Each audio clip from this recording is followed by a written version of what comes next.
La princesse et le dragon. Soyez attentifs à l'histoire que je vais vous conter, car elle est peu banale et ce n'est rien de le dire. Il était une fois une princesse qui s'appelait Cunégonde. Elle était si belle que tous les chevaliers du royaume voulaient l'épouser. Elle avait de magnifiques yeux bleus, de longs cheveux blonds, était toujours habillée de manière impeccable. Oui, mais voilà, elle n'avait jamais trouvé de chevalier vraiment à son goût. Pourtant, celui-ci existait. C'était le chevalier noir. Il avait des cheveux noirs et crépus. Il portait une lourde armure grise derrière une longue cape noire et des bottes marron. Ce qu'il aimait par-dessus tout, c'était monter sur son fidèle destrier blanc à la crinière argentée. Un jour qu'il chevauchait à travers la campagne, le chevalier noir s'arrêta devant le château de la princesse Cunégonde. La princesse, qui entendit hennir son cheval, regarda par la fenêtre. Elle se demanda alors qui était ce bel étranger qu'elle apercevait devant son château. Elle s'empressa d'aller le rejoindre, et aussitôt que leurs regards se croisèrent, le chevalier noir et la princesse Cunégonde tombèrent éperdument amoureux. Dès lors, ils vécurent des jours heureux. Mais un jour, l'effroyable, le terrible dragon vint attaquer le village. Le chevalier noir, n'écoutant que son courage, fendit le vent pour venir le défier.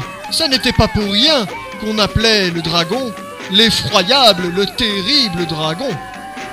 Parce que le chevalier noir était un chevalier bien élevé, il avait laissé à sa princesse une lettre. Voici ce qu'elle disait. Ma princesse, si dans 7 jours, vous n'avez pas de mes nouvelles, c'est que le dragon m'aura mangé. Votre chevalier noir. À l'aube du 8e jour, la princesse, n'ayant toujours pas de nouvelles de son chevalier noir, alla rendre une visite au dragon pour lui demander ce qu'il en était.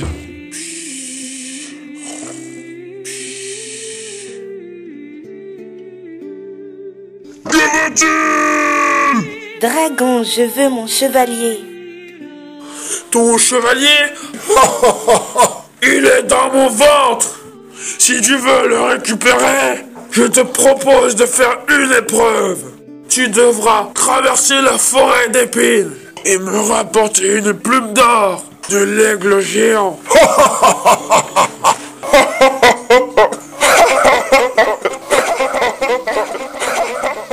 Notre chère et belle princesse se retrouva donc au beau milieu de la forêt d'épines. C'était une forêt aux épines tranchantes, remplie d'arbres menaçants aux griffes acérées. On la disait hantée par les fantômes des princesses des temps passés. La princesse connaissait bien l'aigle géant. Elle savait que pour se rendre chez lui, elle devait traverser une grotte. Elle traversa donc la forêt jusqu'à l'entrée de cette grotte. Mais Cunégonde fut découragée quand elle arriva devant cette grotte dont l'entrée était bloquée par une pierre énorme. Heureusement, notre princesse était si belle et si gentille qu'elle avait plein d'amis. Des animaux de la forêt et de bien plus loin encore accoururent pour lui venir en aide. Que fais-tu là? Pourquoi pleures-tu? Que veux-tu? Nous allons t'aider. La princesse put alors traverser la grotte et se rendre à l'aire de l'aigle. Arrivée là, elle l'appela de toutes ses forces. Aigle! Cunégonde, c'est bien toi? J'avais bien cru reconnaître ta voix. Que puis-je faire pour toi? Bonjour l'aigle. Le dragon a mangé mon prince. Pour le récupérer, il me faut une plume dorée. Pourrais-tu m'en donner une, s'il te plaît? Tout ce qu'il te faudra, ma belle Cunégonde. Tiens, en voilà une. Grimpe sur mon dos. Je vais te raccompagner au château du dragon.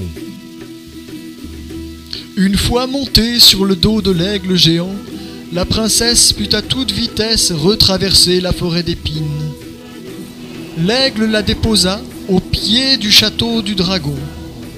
Nous voilà arrivés. Bon courage, Cunégonde. Au revoir. Mais ce terrible, cet effroyable dragon allait-il tenir sa promesse et lui rendre son prince? Qui ose me réveiller pendant ma sieste? Tiens, dragon, voilà ta plume dorée. Rends-moi mon chevalier, maintenant. Merci, ma princesse. Vous m'avez sauvée. Retournons vite au château. Oui, mon prince.